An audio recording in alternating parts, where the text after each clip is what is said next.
I spent a week looking at channel after channel that got demonetized, dozens of channels, and I started noticing something. It wasn't random, there was actually a pattern, and once you see it, it's hard to miss it again. So I'm going to show you what I found, because if you're building a faceless channel right now, this is something you really need to know. Alright, so YouTube had a problem. AI made it cheap to flood the platform with generic scripted content, robotic voices, recycled stock footage, 100 videos a week from one person.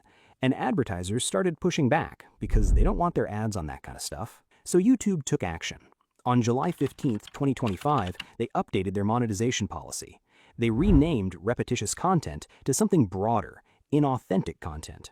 And the enforcement started, and it started fast. For example, there was this channel called True Crime Case Files, 83,000 subscribers.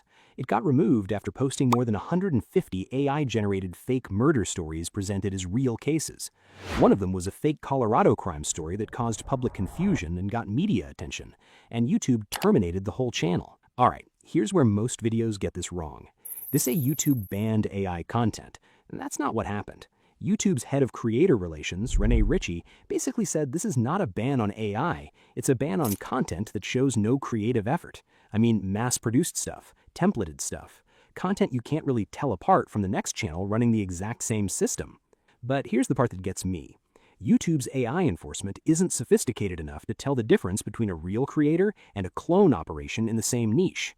So when AI-generated creature battle videos flooded in, YouTube's system also flagged the actual 2D animators who've been grinding for years. I mean, real channels with real audiences gone in the same sweep. The big ones got their reinstated after the press coverage. Nobody wrote about the smaller ones, and they just disappeared. So with these demonetization waves, the ones that get their channels back are usually the ones with enough subscribers to make headlines. Everyone else? No. Alright, so I needed to figure out what these channels actually had in common. I was looking at dozens of demonetized channels across completely different niches: gaming, animation, AI stories, Roblox, and I needed to move fast and find what was connecting them. So when I looked at the channels that got hit versus the ones that survived, two things kept showing up. The first one is that the content wasn't filmed. No camera. AI visuals, 2D animation, Roblox, gameplay captured inside a game, all of it generated. And the second one is that the content was fiction. Scripted stories, made-up characters, stuff that wasn't documenting anything real. Put those two together, and that's basically the rule, even if YouTube won't say it out loud. Generated plus fiction equals demonetized. So think about how this plays out. AI horror story channels, those are generated and fiction, so they get hit. Roblox roleplay, same thing. 2D creature battle animations, same thing even when real humans made them. But video essays with AI visuals are fine. Explainer channels with animated graphics are fine, because the content is non-fiction. It's grounded in real facts, real events, real research.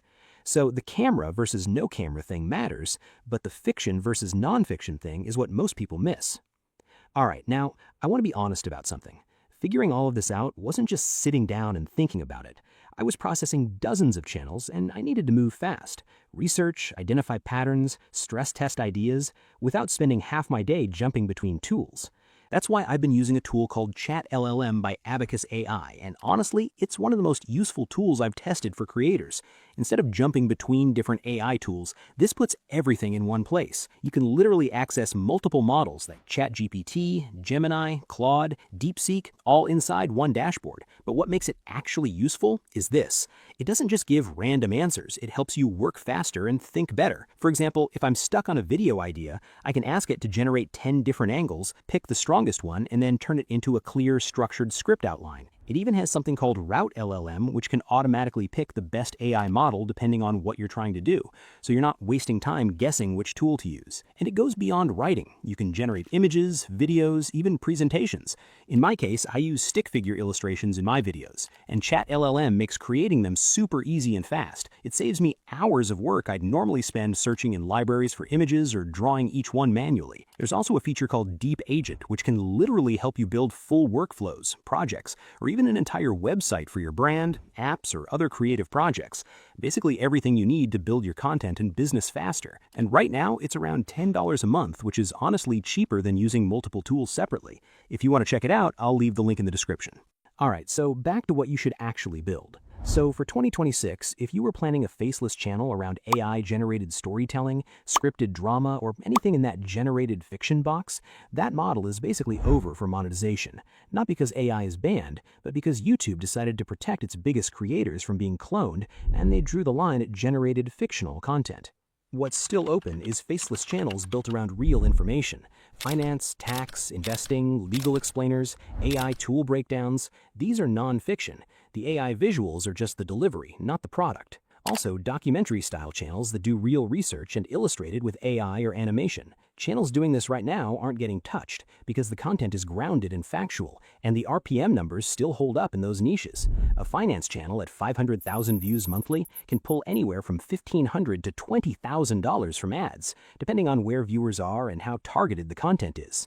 So the ceiling isn't gone. You just have to be on the right side of that line. Alright, even in the safe niches, people make the same mistakes. So the first mistake is taking an AI script and publishing it unchanged. YouTube's enforcement applies to the whole channel, so one flagged video can cost you the entire channel's monetization. If a reviewer looks at your channel and can't tell a human made any judgment call in the process, you have a problem. The second mistake is using the same stock footage libraries everyone else uses, in the same order with the same transitions. This isn't just a quality problem, it's a pattern matching problem. Automated detection is looking for repetition, so you have to give it nothing to grab onto. And the third mistake is treating volume like it's a substitute for retention. I mean, 50 videos with 30% average view duration is worse than 10 videos with 65%. The algorithm rewards time spent, not upload frequency. Alright, so if you're starting fresh or rebuilding, here's what makes sense. Pick one specific subtopic in a non-fiction niche you can cover for 20 or 30 videos without running out of ideas. So not personal finance, but something more specific, like tax situations freelancers in their 20s don't know about, or why most people's first investment account costs them money. Write the first 5 scripts yourself, or rewrite whatever AI generates until it sounds like a person who actually looked into the topic. Add one detail most videos skip, one angle that makes the video feel like it came from somewhere real. Post consistently and pay close attention to your retention graph. The moment where viewers stop watching is the exact moment you have to fix in the next video. The monetization threshold hasn't changed, 1,000 subscribers and 4,000 watch hours over 12 months. Most people quit before they get close. The ones that get there are basically just the ones that didn't stop. Alright, so here's my read on where YouTube is heading. The generated fiction niches that haven't been hit yet, they're gonna get hit. It's happening in waves. AI story channels first, then 2D animation, then Roblox scripted content. There are more categories in that bucket, and YouTube is working through them one by one. What survives long-term is camera-first content with AI as a layer on top. Better graphics, smoother transitions, stronger B-roll.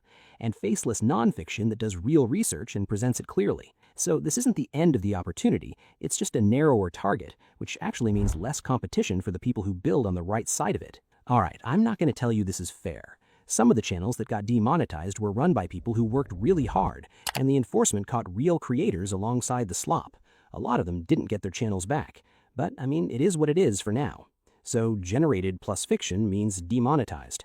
Nonfiction with real research is still open. Build on the right side of that line. Check your analytics, and don't stop at 20 videos. Alright, if this was useful, subscribe. And if you want to know why you're working hard on YouTube but still not growing, watch this video.